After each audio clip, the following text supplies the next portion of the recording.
ബ്രിട്ടനിലെ labour party നേടിയ വൻ വിജയത്തിന്റെ പശ്ചാത്തലത്തിൽ ബി.ജെ.പിക്കെതിരെ കടുത്ത പരിഹാസവുമായി മുതിർന്ന കോൺഗ്രസ് നേതാവും എം.പിയുമായ ശശി തരൂർ ഒടുവിൽ അബ്കാ ബാർ 400 പാർ സംഭവിച്ചു. പക്ഷെ മറ്റൊരു രാജ്യത്ത് എന്നായിരുന്നു തരൂരിന്റെ പരിഹാസം. ഇത്തവണ ലോക്സഭാ തെരഞ്ഞെടുപ്പിൽ 400 സീറ്റ് നേടുമെന്ന പ്രധാനമന്ത്രി നരേന്ദ്രമോദിയുടെ പ്രഖ്യാപനത്തിന്റെ പശ്ചാത്തലത്തിലാണ് തരൂരിന്റെ പരിഹാസമുയർന്നത്.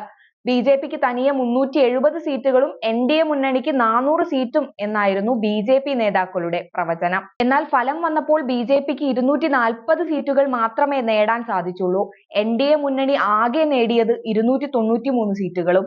യു.കെയിൽ പൊതു തിരഞ്ഞെടുപ്പിൽ 650 അംഗ പാർലമെന്റിൽ 412 സീറ്റിലും ലേബർ പാർട്ടി അധികാരത്തിൽ വന്നതുമായി ചേർത്തായിരുന്നു ബി.ജെ.പിക്കെതിരായ അദ്ദേഹത്തിന്റെ ട്വീറ്റ്. കൺസർവേറ്റീവ് പാർട്ടിക്ക് 121ലും ലിബറൽ ഡെമോക്രാറ്റ്സിന് 71 സീറ്റിലുമാണ് വിജയിക്കാനായത്.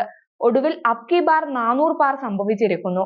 പക്ഷെ മറ്റൊരു രാജ്യത്താണെന്ന് മാത്രം. ശശി തരൂർ സാമൂഹിക മാധ്യമമായ എക്സിൽ കുറിച്ചു. ലോക്സഭാ തെരഞ്ഞെടുപ്പിൽ 370 സീറ്റ് ബി.ജെ.പിക്കും 400ലേറെ സീറ്റ് എൻ.ഡി.എക്കും ലഭിക്കുമെന്ന് പ്രധാനമന്ത്രിയും ബി.ജെ.പിയും അവകാശപ്പെട്ടിരുന്നു. എന്നാൽ ബി.ജെ.പി 63 സീറ്റുകൾ നഷ്ടപ്പെട്ട് 240 സീറ്റുകളിലേക്ക് ഒതുങ്ങി.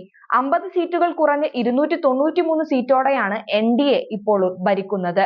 യു.കെയിൽ വമ്പൻ വിജയമാണ് ലേബർ പാർട്ടി സ്വന്തമാക്കിയത്.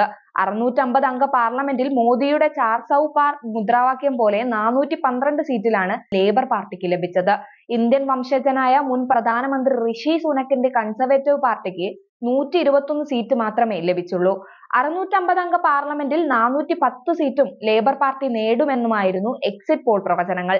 കൺസർവേറ്റീവ് പാർട്ടിക്ക് 131 സീറ്റിൽ ഒതുങ്ങുമെന്നും ലിബറൽ ഡെമോക്രാറ്റുകൾ 61 സീറ്റ് നേടുമെന്നും നൈജൽ ഫരാജിന്റെ റിഫോം യു.കെ പാർട്ടി 13 സീറ്റ് നേടുമെന്നുമായിരുന്നു പ്രവചനം.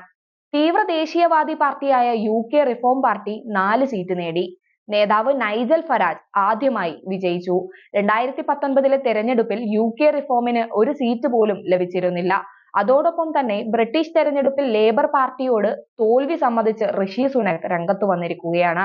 വടക്കൻ ഇംഗ്ലണ്ടിലെ സ്വന്തം പാർലമെന്റ് സീറ്റ് ഉറപ്പിച്ചതിന് ശേഷം ലേബർ പാർട്ടി നേതാവായ കെയർ സ്റ്റാർമറിനെ ഋഷി സുനക് അഭിനന്ദിച്ചു. രാജ്യത്തിന്റെ ഭാവിയുടെയും സ്ഥിരതയും വാഗ്ദാനവും ഉയർത്തി കാണിച്ചുകൊണ്ട് സമാധാനപരമായ അധികാര പരിവർത്തനത്തിന് ഋഷി സുനക് ആഹ്വാനം ചെയ്തു.